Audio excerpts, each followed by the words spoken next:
J'avais dit que je pensais avec certitude que la France ne gagnerait pas la Coupe du Monde en 2018, ce qui avait déclenché un peu l'étonnement de mes camarades en plateau ce jour-là. Mais je maintiens, alors ce n'est pas juste ce simple résultat contre la Suède qui va continuer d'influencer, qui me conforte, c'est certainement pas ça le résultat, mais c'est le comportement.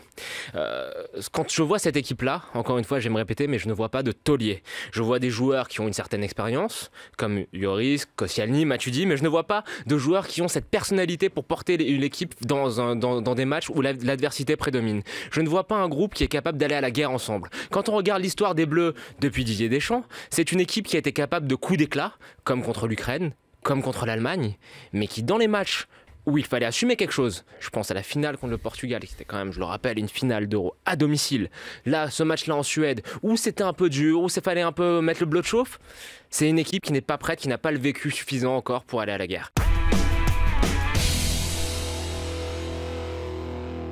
On revient toujours à Deschamps finalement, là, dans tous les débats qu'on a. On a dit les cadres, on a dit la compo. Moi, j'ai fait tout un avis tranché hier sur le coaching. Je suis reparti sur des matchs. 75e minute, premier changement. Voilà, tu fais les minutes. Deux changements. Les changements dans les derniers quarts d'heure, c'est d'un autre âge. On disait ça de Domenech. Le dernier dont on a dit ça comme ça à ce point-là, c'était Domenech. Donc tout ça, c'est clair. Mais même sur ce que tu dis, c'est-à-dire le caractère, c'est-à-dire que ce Deschamps-là, le fameux homme à poigne, tu attendrais de lui qu'il dise au moins, par exemple, t'as pas le mental là pour ça ? Tu joues pas. C'est vrai. T'as pas le mental, tu joues pas. Ça au moins Deschamps il sait le faire.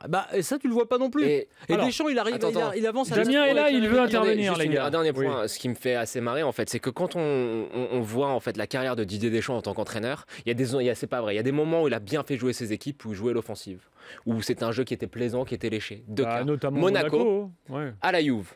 En série B. Deux cas de figure. Contre-exemple. Marseille, par exemple, il y a eu toute une période où c'était très chiant, même s'il avait des résultats. Mais bien sûr, mais deux cas de figure où il n'avait pas de pression, où il n'avait pas d'adversité, où c'était un peu cosy, un peu feutré, où il était dans le confort. Et là, quand c'est un peu compliqué, quand il y a de la pression et quand il y a de l'adversité, je suis désolé, il se fait dessus.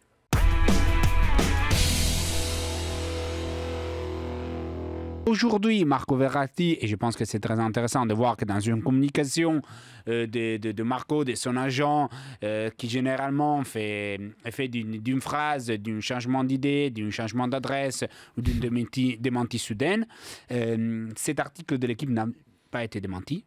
Il y a eu 24 heures, si quelqu'un voulait dire c'est pas vrai, on n'a jamais rencontré Enrique ou on n'a jamais dit ça, ni d'un côté ni de l'autre. Donc, je n'ai pas l'impression que c'est un silence qui parle beaucoup, celui d'aujourd'hui.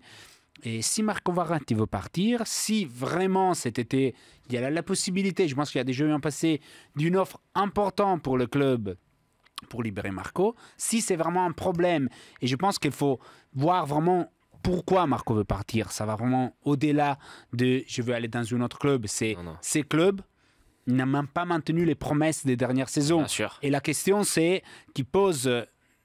On peut comprendre que la vraie question, c'est est-ce que le PSG aujourd'hui peut encore recruter des stars ? Parce qu'on m'a promis qu'on faisait une équipe pour gagner la Ligue des Champions. Et aujourd'hui, les seuls joueurs qu'on arrive à acheter, c'est Krikoviak et Cabaye.